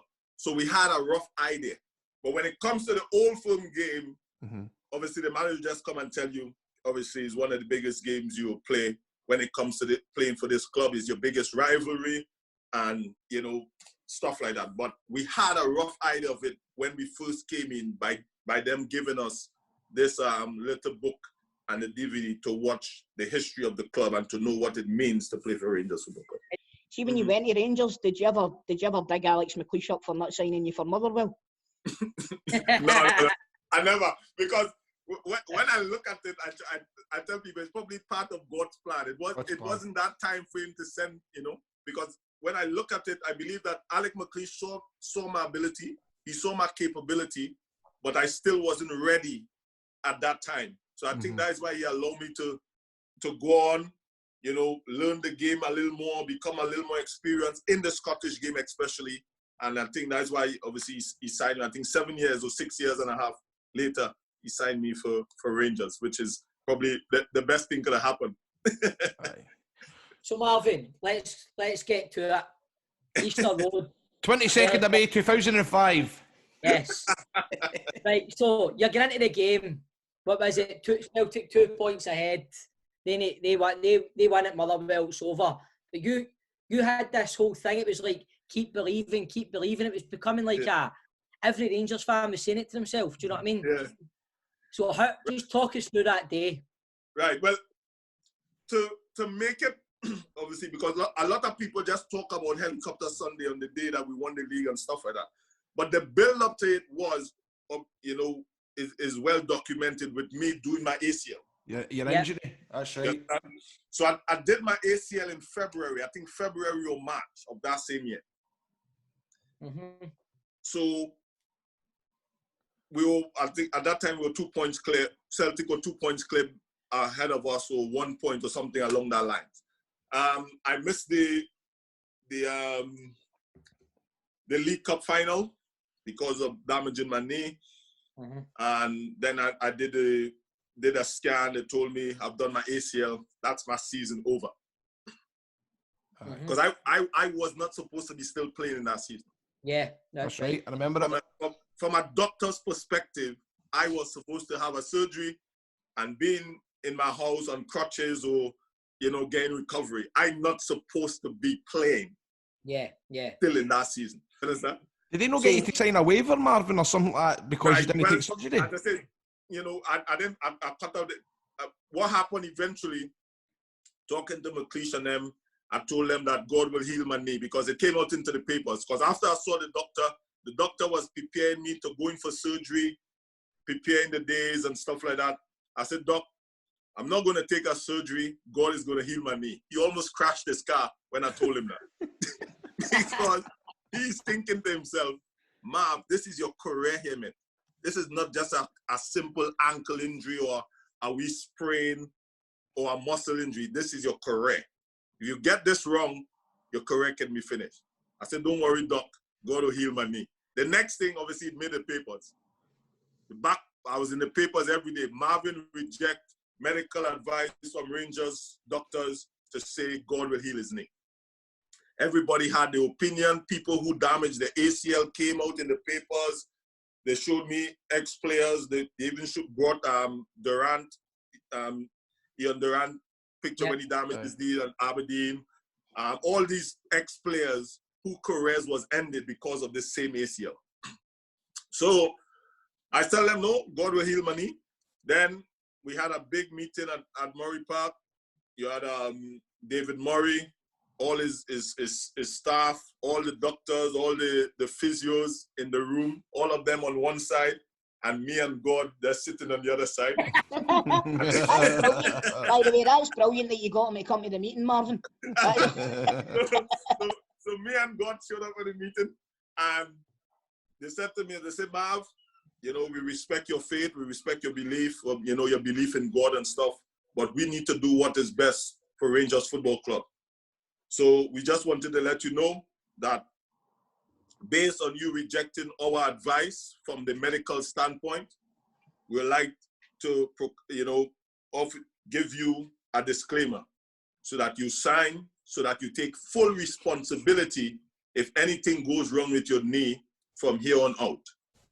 So that if I damage my knee or my knee collapsed in training or wherever, I cannot sue Rangers or cannot, make the club pay for my decision. So I signed the disclaimer by faith, believing that. And all that time, my knee was massive. The size of my knee was unbelievable.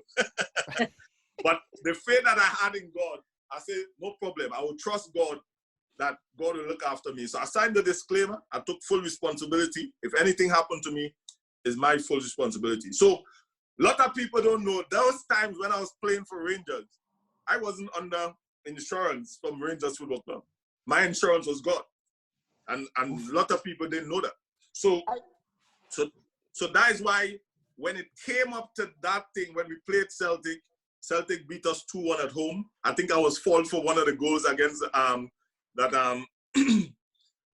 Celtic scored. So they beat us 2-1, and everybody thought it's over. 4 games remaining. Celtic 5 points clear. The league is over. Celtic, I think, have 3 out of the remaining 4 games at home. There's no way Rangers can win this league. Then they interviewed me. I say, it's not over until God says it's over. Keep believing. And that was it. And it just expired. And what I think made that statement so made the fans believe that statement so much, because after Celtic beat us, they played Hibs on the Saturday at home. Mm-hmm. And Hibs beat them 3-0. 3-2, was it not? Eh? Was it not 3-2? No, that was 2009 you're talking about. Aye. Wait, how is this not been made into a Hollywood movie? It is, you couldn't write that. Stevie, I was legitimately about to say that. I was going to say, see if this wasn't about Rangers, I'd go and watch a movie about this. So, Hibs beat Celtic, right? We then, another few games pass, we get to Easter Road.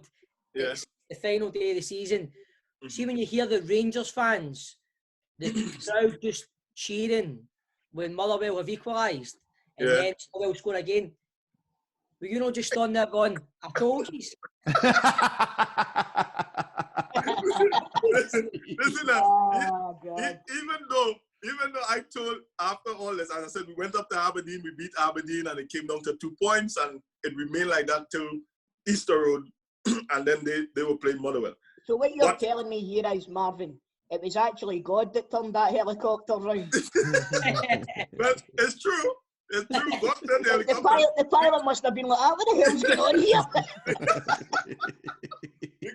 because you needed somebody with a really big hand to turn that helicopter.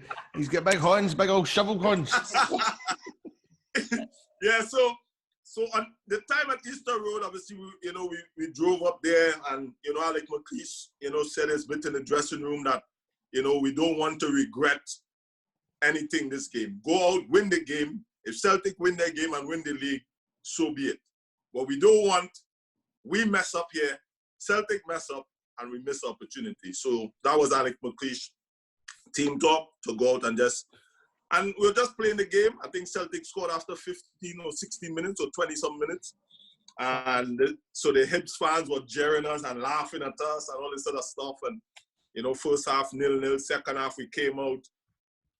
We scored. Did you speak to God at halftime? Well, all through that build-up, I was already speaking to God. Right. Because even, before that Easter Road game, every day the guys would come in on Murray Park and ask me, Marv, are you sure we're going to win the league? I say, yes, keep believing. Some of them even promised to come to church. Some of them promised to start believing in God. I'm not going to call any names, but I'm still waiting for them now. And I think what was 14 years or 12 years now? 15. Since then. Bet you Alex Ray's one of them. That's who I thought about as well, mate. So Alex Ray walked into a church and burst into flames. So I always say to them, I say, guys, don't worry, keep believing. And I think after that, couple minutes later, fans went up again. We thinking the game is over. They say, no, Motherwell score again. I'm saying, no, God, no, this is not happening. At that same time, Alec Ray jumping on Barry Ferguson back in the midfield. Hibs has the ball, attacking us, coming down on the right-hand side. And they're celebrating in the middle. And I'm saying, guys, the game is still playing. And, the excitement, man, it's just unbelievable. Unbelievable. And as I said, even telling you now, my pause is in racing because it's just unbelievable. What was the night out like? Did you have some night out that night? Oh, the night was Aye, Marvin turned all the water into wine.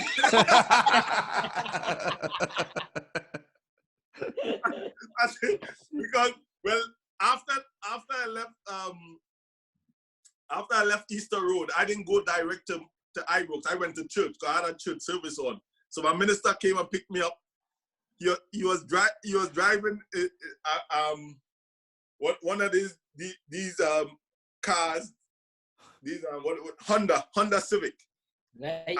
A dark green Honda Civic. So he came and picked me up, coming down Easter Road, and I'm just in his front seat of the car. He's driving through all the Rangers fans, the police trying to, make the traffic pass through. And one fan saw me in the car. There is Big Marv. Mate, the Rangers fans physically picked my minister car up. And like in them hip-hop movies, when they car on hydraulics, they start bouncing the car. They're bouncing with your motor. So my minister is watching me and thinking, what's going on here, Marv? I said, Pass, I don't know. Aye, but Marvin, what gave it away was you had the trophy as a hood ornament. Then some of the Rangers fans start lying down in the middle of the street and say, Marv, we believe, run over us. So they wanted my minister to roll the car over them because they say they believe. So I had to come out through the sunroof of my minister's car, part the blue sea of Rangers fans, to tell them, get out of the way. I said, doesn't matter how much you keep believing, if this car run over you, you will die. Man, it was absolutely chaos, man. Chaos and what a day, man. What a day. I'll tell you what, man, all I'll say to that story is they're lucky I wasn't your minister. Because I drove right over the top of them.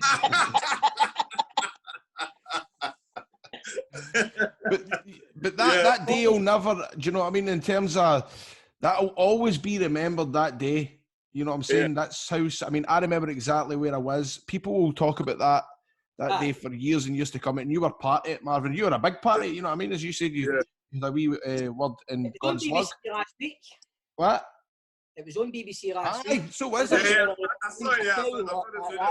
That is one of the days that, regardless of which side you support, it's etched in your memory forever, isn't it, man? And that's what I tell people about the good thing about Helicopter Sunday. Every fan, whether you're Celtic or Rangers, you have a story. Unfortunately, some stories are sadder than some because, the Rangers stand, most of them, but every fan will tell you where they was on that Helicopter Sunday. Where were you? Whether you're Celtic or Rangers. I was in a pub in Coatbridge called Colour Cafe, right? And all of my mates, all of my Celtic supporter mates were there, right? And we sat and we watched the game. And when Scott McDonald scored, I was like, don't worry, we'll get one. It's a Celtic way, we'll get one. And then he goes up the park and scores again. And I remember, I just put my pint down and I walked out the pub and I went home. Should have spoke to God, mate. Mate, I was steamboats. Honestly, I was steamboats. And no, Marvin, I tell you what, I wish I had your faith, mate, because my two knees are fucked, right? and I wish I could change some of Celtic's results by talking to the big man. I'll tell you that for nothing. As I said, it will be remembered in Scottish history, Scottish football, and every footballer who was at that time, even children, their parents would tell them about that story of Helicopter Sunday. And I'm so humble and happy that I was part of it. So it's all good. Man. You know what? See, even as a Celtic supporter, that's a decent story, isn't it? See if I change that up and I put a different team in that. That's a great story, Marvin. Well done, my man.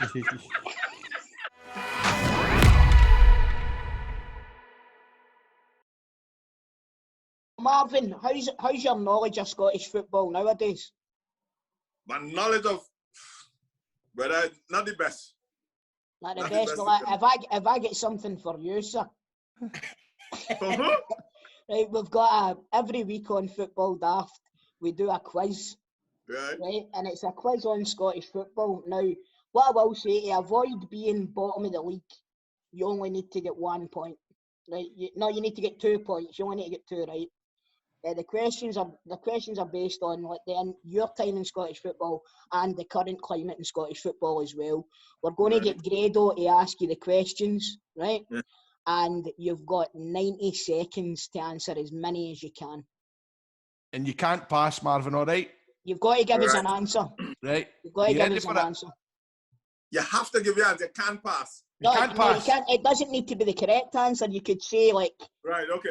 anything, right? So we've got Mark Wilson top of the leaderboard with 14, right? Get Kenny Duker second with 13, Barry Ferguson and Owen Coyle on 12, and then you've got Charlie Adam on 10, Ross McCrory 6, Peter Lovenkrands 3. MD, you want to beat them, Marv? Every one of them. All of them, bro. Listen, just ask the big man to give you the Exactly, answers you've and you'll got- get every one of them right. Right. I spoke to him this morning, so you probably help me out. Here we go. Right, wait, Ryan, you ready? You get the 90 seconds on the clock? Yep, good to go. Right, and your time starts now. Who is the current Rangers club captain? Tavernier. Which team adopted the song Paper Roses?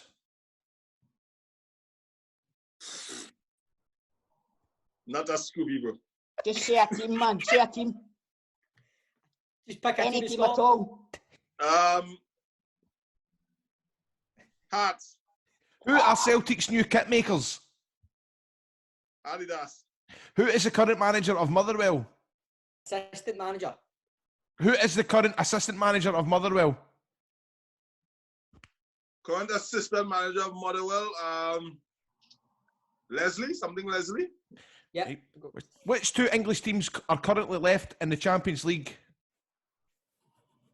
Man City and Man United. Which English club are nicknamed the Canaries? Norwich. Which team finished bottom of League Two this season? What in what Scottish football? Scottish Football League Two, Scottish to Stranraer. Who was the last player to score a hat-trick for Scotland? That's Celtic striker. What's his name? Just say a name, quick. You'll get the next question right. Time. Oh, I think because I did mess up the assistant manager question, I should give him one more question. What do you think? Yes. All right then. Right. All right then. How many international goals did Marvin Andrews score?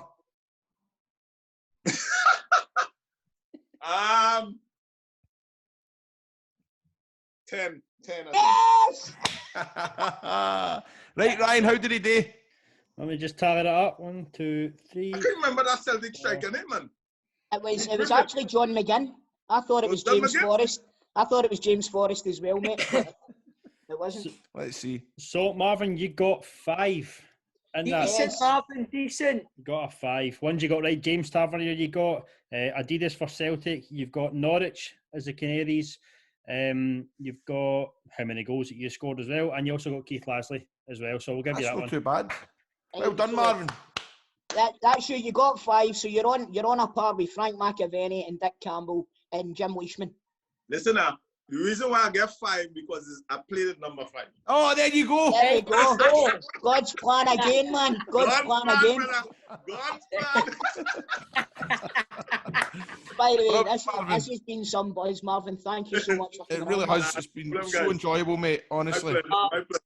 Brilliant, mate. Thank you very much. Thank you so much for coming on the show, Marvin. I really, really appreciate it. All right, big man. God bless you all. Keep up the good work. All right, Stay cheers, strong. big man. God bless. Thank you. Keep Bye-bye. believing. Keep believing.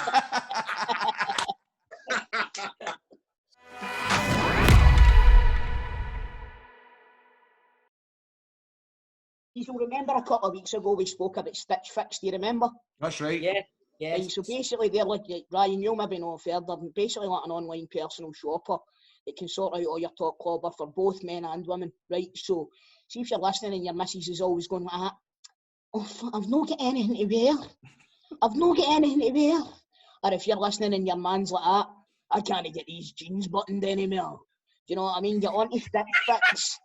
Get yourself sorted out. This is brilliant, by the way. I'm not joking. My missus has signed up for it. Her pals signed up for it. And see all the stuff that they've been getting sent out. Mate, it's class. I'm not even kidding on. Genuinely, get a go at it yourself. They use expert stylists to pick out your clothes for you based on your taste. So what you do is you go onto the website, you pick out all the different styles of clothes that you like, your price preferences, and then your size, and they send the clothes to your door, right? So this is the thing. You can send it back if you want. It's what, for example, use God's, like, I don't know, Stevie. I find it, because of my body shape and stuff, I find it quite hard to find stuff that fits me. Right. So, this is, I'm definitely going to keep going with this because it's a brilliant service. This is how it works. You fill out your profile about your clothing preferences, right? How much you want to pay, and then a stylist goes through and handpicks 5 items of clothing and accessories and sends them out to you. You try them on, decide what ones you like, pay for them, and send the rest back with free return, believe it or not. So you don't need to pay to send it back. Right, there's a charge of just £10 for the stylist time, but people are going to go, oh, well, I don't want to pay £10 because it's maybe just going to be an algorithm or something like that. But see, when you get your clothes, they take that £10 off the price. That's brilliant. So you're not actually paying for that service, right? It's redeemable against anything that you decide to keep for the clothes that they send through to you, and they'll also offer you advice and ideas on what to wear with the items that they actually send you. So it gives you the full look, if you know what I mean. Right? They stock hundreds and hundreds of men's and women's brands, including well-known names. More niche emerging designers as well, just up-and-coming designers that you've maybe not heard of, but some of the clobber on it's unbelievable, man. How do you get in about it? Where can I get more? Well, that's the thing. Give me more. They've got their own exclusive in-house brands as well that you will not find anywhere else other than Stitch Fix. So you can get started by going to Stitch Fix today and support our podcast by going to stitchfix.co.uk/daft. That's stitchfix.co.uk/daft, and you can get yourself started with a new wardrobe today. Do you know what I might do? I might go on it, right, and go into the search engine if they've got it and just type in, I want to look like Grado. I can get you a Detroit cap. I can get you a Detroit cap and a black t-shirt anywhere, mate. Am I wearing this Detroit hat too much? It's getting a bit like your New York hat that you used to wear, Bo. Remember that? I don't wear them, mate. Look at my hats I wear now, mate. I'll tell you what, Grado. Take your hat off. Take your hat off and smell it, and you'll tell yourself if you've been wearing it too much. I have. Aye, it's boufing. Remember I used to wear my Yankees hat every day? Oh, mate, Toal, you want to see the nick of this New York Yankees hat, man? He had it for 19 canteen. He wore it. It was pure grey and all that and fucked, and he wore it every single day, man. You know what I wear? I've him and his weight and all that. He just looked like a pure Jake. A comfort blanket sometimes. I was close to fucking ditch him as a pal, man. It's the same thing with his hair transplant. Fucking glad he got that sorted out. It would never have been pals. Times have changed, man. I've got 3 Castor hats and 2 Hugo Boss hats. He's been wearing that Detroit hat for about 4 weeks. He's spilling food all around him, wears Reebok jumpers and all that, man. Oh, that's what. I knew he was going to bring that up. He gives me shite for wearing a Reebok top all the time. You know what I'm more worried about is the fact that he said that you weren't going to be pals with him anymore if he didn't get a hair transplant. Where does that stand me in your stature, Grado? Where do I come in the friendship rank? At least you're full pelt bald. You're even, do you know what I mean? Hey, I look like fucking Danny DeVito, check this out. I look like fucking Paul Heyman or something like that. He's a bitch. Grado used to see all photos of me and go like that, man. Mate, I couldn't have hung about with you then. That's terrible, man. Fuck's sake. Honestly, I like his honesty, but fuck it. But see if you type in his name into Google, right, and you look down, not that I've ever done that. But see how you see pictures of him for like 2006 and 7, man. You just like that, no, man. He looks a bit fucking 10-year-old than what he is now. He's actually got a bit of style now. I'm like Benjamin Button. I'm not fucking having this, man. This is a character assassination. Hey, and tell me about the time I know that I come back up with a new pair of gutties, my New Balance gutties. Oh, mate. Had to take them back? As I said, oh, I didn't click on. I said, he came up for fucking, I think the usual, man, between shows, comes up, Jack a lad with a cruise bag and all that, walks in, like my new gutties. I went, no. He's like, how no? I went, they're New Balance. He's like, what's up with that? I said, fucking sponsor Celtic. And he's like, I'll tell you this now, but mate, right? They've never been the most stylish of brand New Balance, but what a comfy fucking trainer they put together. he went to nowhere to come back. Never even fucking. I think I wore them once in the show. No, they sat in the dressing room for about 3 weeks. That's terrible, man. Oh. I don't know how you two are pals. You're a pair of dicks to each other. I can, I know. I know. That's just the way we are. But Anyway, I think Ryan's ready for falling asleep here. We need to get on with this trip. Anyway, guys, that's been another fantastic episode of Football Daft. Many thanks to our guests today, Mr. Brian McPhee and Marvin Andrews. Plenty of stories up the sleeve, and they were very gracious enough to pass them to us and let everybody know via the platform of Podcast Jay. You guys have been great. What are you getting up to this week? I'm going to bake a loaf. I'm going to have a I'm going to bake a loaf! I'm going to have a barbecue. Yeah, actually. I'm going to have a barbecue tomorrow. Aye, what you doing today, but? No, I'm not even doing that tomorrow. I'm having a barbecue Saturday. I keep thinking this is Friday. I don't know what I'm doing today. Whatever. Do you know what? I'm as soon as this finishes, I'm going to my bed for a couple of hours. Just. Aye. You've been up since McDonald's opened, but. I get back again at fucking 5 bells to. Nothing else. There's nothing in here, and I'm not going to my birds tonight. So, anyway, Ryan, how have you enjoyed yourself? Been good, mate. Good fun. Aye. Aye. Jank, we talk too much shite, Ryan. Nah, sorry, I'm well versed in talking shite, so I'm used to it. He's saying on and wait till he goes to try and edit this. Well, troops, I'm getting to him. Aye. Come on. Right, hit the music. See you later, boys. Audio Frontier.